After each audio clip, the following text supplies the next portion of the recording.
नमस्कार. आकाशवाणी औरंगाबाद केंद्राच्या सायंकालीन बातमीपत्रात मी वैभवी जोशी आपलं स्वागत करते. राज्य विधानसभेच्या विशेष अधिवेशनाच्या आजच्या अखेरच्या दिवशी वस्तू आणि सेवा कर जीएसटी विधेयक एकमतानं मंजूर झालं. याबरोबरच जीएसटी संदर्भातली तिन्ही विधेयकही एकमतानं मंजूर झाली आहेत. दरम्यान जीएसटीला एकमतानं मंजुरी मिळाल्यानंतर मुख्यमंत्री देवेंद्र फडणवीस यांनी समाधान व्यक्त केलं आहे. जीएसटी संबंधी विरोधी पक्षाच्या सदस्यांनी उपस्थित केलेल्या शंका राज्याच्या हिताच्याच असल्याचं ते यावेळी म्हणाले.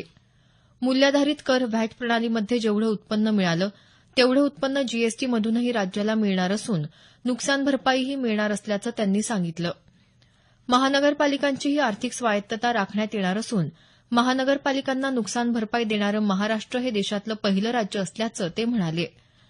विधान परिषदेत कालच 5 तास या विधेयकावर चर्चा झाल्यानंतर त्याला मंजुरी देण्यात आली.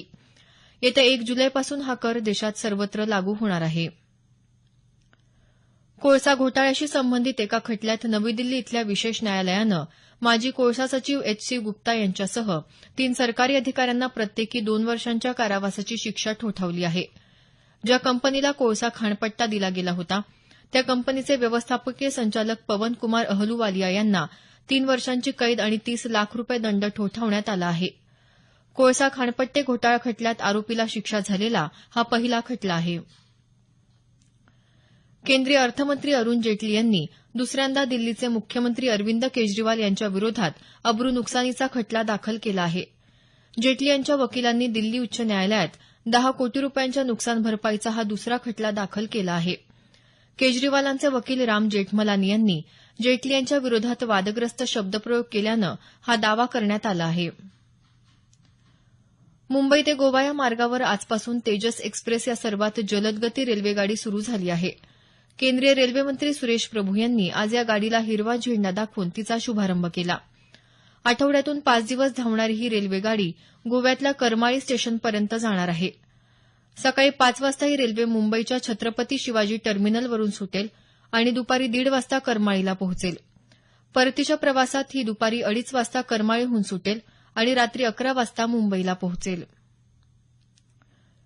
कर्जमाफीसाठी येत्या 1 जूनपासून संप करण्याचा निर्णय राज्यातल्या शेतकऱ्यांनी घेतला आहे. अहमदनगर जिल्ह्यातल्या पुणतांबा इथं किसान क्रांती संघटनेची राज्यव्यापी बैठक झाली. या बैठकीत हा निर्णय घेण्यात आला. या निर्णयानुसार शेतकऱ्यांनी 1 जूनपासून कोणत्याही शेतमालाची विक्री न करण्याचं ठरवलं आहे.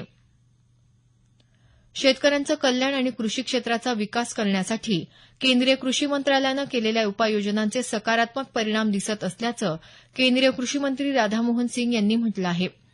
सरकारच्या त्रिवर्षपूर्तीनिमित्त आयोजित वार्ताहर परिषदेत ते आज बोलत होते. कृषी आणि त्याच्याशी निगडीत अन्य क्षेत्रात यावर्षी 4% वाढ झाली असल्याचं ते म्हणाले. यावेळी त्यांनी कृषी मंत्रालयाच्या विविध योजनांची माहिती दिली. लातूर शहरातली पाण्याची दुरावस्था कमी करण्याचा प्रयत्न करणार असून पारदर्शी कामकाजावर भर देणार असल्याचं लातूरचे नवनिर्वाचित महापौर सुरेश पवार यांनी म्हटलं आहे. ते आज महापौर पदाच्या निवडणुकीनंतर वार्ताहरांशी बोलत होते. आज झालेल्या महापौर पदाच्या निवडणुकीत पवार यांनी काँग्रेसच्या विक्रांत गोजमगुंडे यांचा पराभव केला. तर उपमहापौरपदी भाजपचे देविदास काळे यांची निवड झाली आहे. सभागृह नेतेपदी शैलेश गोजमगुंडे यांची तर विरोधी पक्ष नेतेपदी दीपक सूळ यांची निवड करण्यात आली आहे. मुंबई महानगरपालिकेच्या सर्वसाधारण सभेत राज्यात नगरसेवकांना पथकर माफ करण्याचा ठराव घेण्यात आला. सर्व नगरसेवकांनी एकमतानं या ठरावाला पाठिंबा दिला. हा ठराव राज्य सरकारकडे मंजुरीसाठी पाठवण्यात येणार आहे. अहमदनगर तालुक्यातल्या तूर खरेदी केंद्रांवर संबंधितांनी व्यापारी आणि साठेबाज यांची तूर शेतकऱ्यांच्या नावावर खरेदी करून मोठा घोटाळा केला असल्याचा आरोप शिवसेनेचे जिल्हा परिषद सदस्य संदेश कार्ले यांनी केला आहे. ज्या शेतकऱ्यांच्या नावावर ही तूर खरेदी करण्यात आली त्यापैकी अनेक शेतकऱ्यांनी यावर्षी तुरीचं पीकच घेतलं नसल्याचा दावा कार्ले यांनी केला आहे. या प्रकरणाची सखोल चौकशी करण्याची मागणी त्यांनी केली आहे. याबरोबरच हे बातमीपत्र संपलं. आमचं यानंतरचं बातमीपत्र उद्या सकाळी 6:50 वाजून